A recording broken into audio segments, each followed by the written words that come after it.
The following is a fictional story of events that may happen in the near future.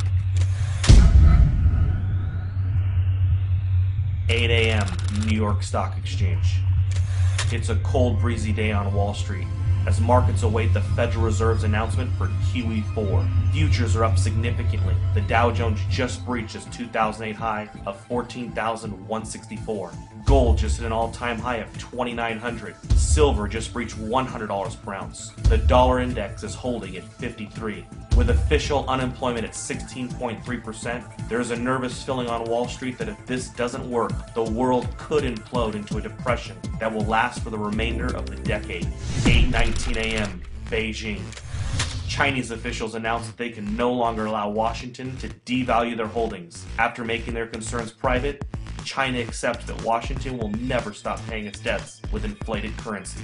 China makes an official statement from Beijing, quote, "We have made our concerns known privately for some time. With QE4 about to be announced today, China will have no choice but to stop purchasing U.S. treasuries. We have allowed Washington to try to work through their imbalances for 4 years. But with global inflation and U.S. consumers rapidly shrinking as a percentage of global GDP, we feel that a Western recovery is unlikely until they reform their entitlement programs." 8:45 a.m. New York Stock Exchange. Upon hearing the statement from China, Dow futures have a sharp reversal and begin to drop. Gold leaps past $3,000 per ounce, up $150 per ounce in the last 26 minutes. CNBC awaits a statement from the White House. 8:50 a.m. Washington, D.C. The president makes an official statement to calm investors' fears. He tells Americans that he has spoken with several G20 leaders. They have assured him that they will continue to increase their purchase of treasuries and believe that a strong U.S. economy is the only thing that will bring back global prosperity. He has also spoken to Chairman Bernanke, who assures him that a strong dollar will be the result of QE4. The president also reminds Americans that his recent New Deal recovery programs that he passed through executive order will increase the likelihood of a lasting recovery. He also notes that Beijing, since 2009, has slowly been reducing their holdings, so the impact will be minimal. 9:51 a.m. New York. Dow futures fall 850 points in the first 20 minutes of trading. Markets are halted for 1 hour by the authorities. 10 a.m. Main Street, America. The news about the stock market in China has now spread.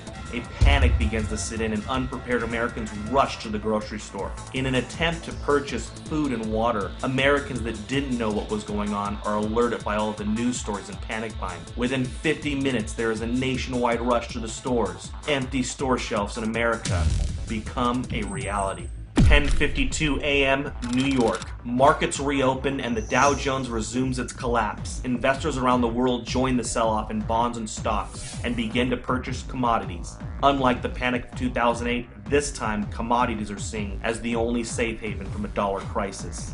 11:30 a.m. New York. The Dow falls 1,700 points since reopening. Trading is halted for at least 2 hours. The Federal Reserve injects $200 billion into the markets and announces that QE4 will be delayed until further notice. Congress is called back to D.C. for an emergency joint session. Some members of Congress are saying that they consider China's statement a financial attack.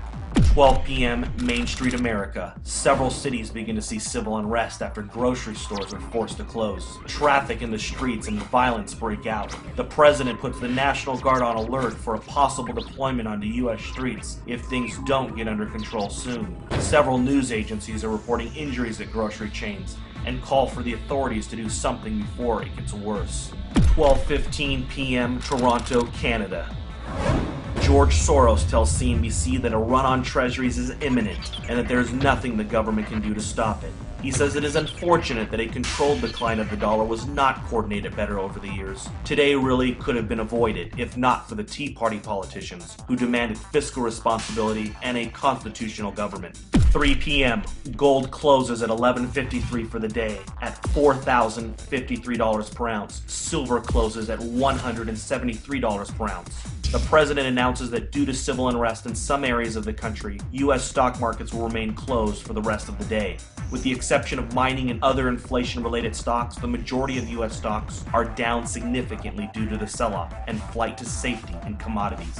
The Federal Reserve announces that it will begin to purchase U.S. treasuries and stocks in order to stabilize the markets. But this only feeds investors' fears of a full-blown treasury run and collapse of the dollar. 6 p.m. Asia. Asian markets begin a massive sell-off. Dollar collapse rumors begin to take hold of the markets. CNBC Asia looks into a possible COMEX default and complete breakdown in the U.S. economy. Gold spikes in Asia, up 1750 in the first complete hour of trading. Gold is now at 5803. 7 p.m. Gold and silver bullion dealers across the world have suspended all sales due to no inventory. A COMEX default is now expected. Several central bank representatives propose a freeze on currency markets and a fixed devaluation of the US dollar in order to calm investors. 7:30 p.m. the United States. The sun sets on America. In the last 12 hours, the world has changed. Americans are glued to their televisions taking a crash course on a debauched currency.